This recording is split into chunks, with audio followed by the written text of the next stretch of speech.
Every student's dream is to soar high in school, but unfortunately, not everyone achieves that. Why is that so, and why should it be so in your case? You need to be a smart student to soar high with flying colors in your academics. To help you achieve academic success by grooming you into a smart student, Dr. Ehania Obed brings to you the Smart Student Podcast, a podcast focused on revealing all the secrets that various successful students have used to complete school with the best of results, how they were able to combine the academics with other aspects of their lives, and many more. Stay tuned and get ready for exceptional insights. Hello, and welcome to another episode of the Smart Student Podcast. I'm your host, Dr. Ehania Obed, and in this episode, we are continuing the topic, how to study in school. In fact, this happens to be part 2 of that particular lesson, and in this particular episode, we are going to look at learning the objective, learning to understand. So in the previous episode, we talked about studying, how to study in school, and we established that there are 2 main objectives for which at any point in time that you want to study, you have to set one for yourself. And the 2 objectives were learning to understand and learning for exams or studying for exams. And as I've mentioned earlier, in this episode, we are looking more into how to learn to understand. So I also mentioned in the previous episode that this is different for every individual. Therefore, I'm going to share with you my personal experience, and I know a number of people who use some of these. It may not be all of them, but it has helped a lot of people, and therefore I believe that if you should incorporate some of these into your own study methods, it's going to help you also achieve greatness. Let's get right into it. So studying to understand basically means that all that you are trying to do is to understand whatever you are studying, such that you are able to explain to others, such that you are able to convince others to understand what you know. I have a principle or a philosophy that guides me when it comes to studying to understand. I say to myself that if I'm not able to explain this thing that I'm learning right now to somebody who has not learned it before, for that person to understand it as much as I do, then it means I do not understand it myself. Let me take it again.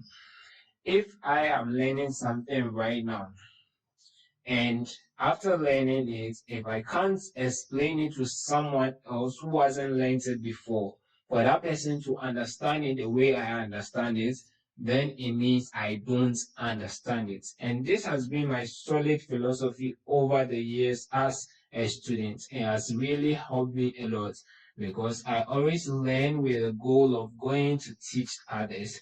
Therefore, I need to understand what I'm learning in order to be able to teach them. So let me share with you some of the steps that I take to study to understand. So any point in time when I sit down to study, and my objective at that point is to study to understand, here are a few things that I do. The first thing is, if the topic that I'm tackling is a new topic to me, or it's a topic that I'm yet to read on, then the first thing I do is to quickly read through as much as I can.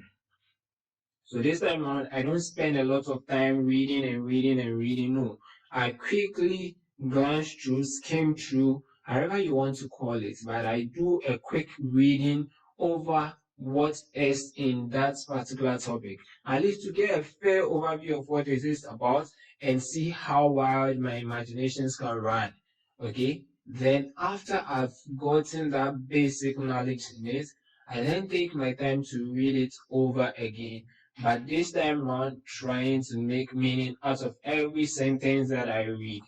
Okay, so that is the first thing that I recommend. That if it is the first time you are reading it, or even if you've been taught in class before, but this happens to be the first time that you are reading it on your own, then I advise that you take as little time as possible to glance through it, that is, quickly read through it to see if you can remember the things that you were taught in class, or to see if your imaginations can send you why, can help you appreciate some of the things that are being said. Then after you are done, take your time and now read slowly over it. So that's the first thing that I do. Then the next thing I do is that as I begin to read slowly, I ask myself questions that demand explanations. So questions like, why is this so? Why did they say this? How can this be achieved? When was it done? Why wasn't it done this way? So you see, these questions go further into what I am studying. And by so doing, I get to start questioning a lot of things and trying to figure out answers to these things. It is not always that I find answers to some of these questions that I ask myself, but at least by asking myself these questions, what I've come to realize is that it helps, or it opens my eyes to certain things that I would have easily overlooked. Because I have asked these questions, I am looking for answers. Like you are keenly looking for the answers in whatever contents that you are reading. Sometimes there are things that you might never have thought of to be important, but because you ask the question somewhere, the moment you start reading and it links up to that question that you asked, you now realize that, oh yeah, this is the reason why this was that. So this answers my question, and that sticks far better. So the number two on my list of studying to understand is ask questions that would demand explanations. As you are learning, ask yourself questions that would demand explanation. If possible, write them down so that along the line you can come back to them. The next thing that I recommend is to try and explain things to yourself. So what you just read, what does it mean? And what I keep telling people is that explain it to your old granny to understand. So if you met your grandmom and she asked you, what at all were you learning? How will you explain it so that your granny will understand? Okay, but this time around, you are just explaining it to yourself. Okay, and one other thing too that I can advise you on right now, that I have always been telling a lot of my colleagues, is that there are certain points in time that you may not necessarily understand the whole concept, but you need to give it a certain understanding. How do you understand it? Okay, so I call it my own understanding. So this is my own understanding. My own understanding is usually for me to be able to remember the things that I study. All right. So formulate an understanding for yourself. And if it makes sense to you, that is fine. If you are able to convince yourself, that is one step that you have achieved. Now, the next thing that I do is to watch videos or animations that explain further into this concept. So most of the time you will find me watching videos on YouTube or some of these animations. So I'll download them, and in my spare time I watch them to get more understanding. You know, some people explain things differently. So I find various YouTube channels that explain things for me to understand better. And I easily or usually go to these channels to go and watch these videos in order to understand them. The last thing is now go ahead and explain the things that you have studied to others. That is the last part that I do, and I do it a lot.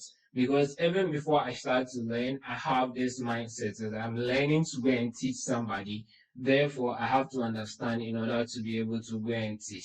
Okay, so you can use avenues like group studies or group discussions in order to explain the things that you have learned to your colleagues. So, in summary, to study to understand, I mentioned earlier that this is what I have been doing. It may not be applicable to everybody, but I know that it may be of help, or some points in it may be of help to you. Therefore, let me reiterate them. The first one is to quickly read through the content. If it is the first time you are learning it, then you read through it again. But this time around, take your time and try and understand what you are reading. The next thing is to ask questions that demand explanations.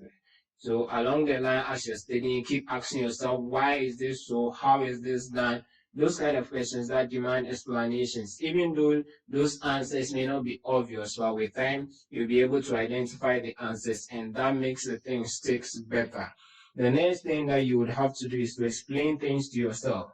If you are able to convince yourself about what you are studying, then it's easier for you, or it's likely you would understand. Then the concept of explaining it to your granny, so make it as simple as possible so that even your grandmother can understand it. Then the next thing is for you to watch videos or animations. Sometimes even audios help, depending on what you like most. So if it is videos, if it is animations or audio, choose the one that you like most and listen to some of them to appreciate these things. Then finally, get or establish an avenue to explain some of these things to others. Thank you. This will bring me to the end of this episode. I hope you learned something from this episode, and I look forward to you becoming a very smart student and succeed academically. Thank you, and I'll see you in the next episode. Thank you for listening to this exciting episode of the Smart Student Podcast. Check out the next episode and share it with your friends. Do well to subscribe and leave a like on the episode or comment your thoughts or questions on this episode.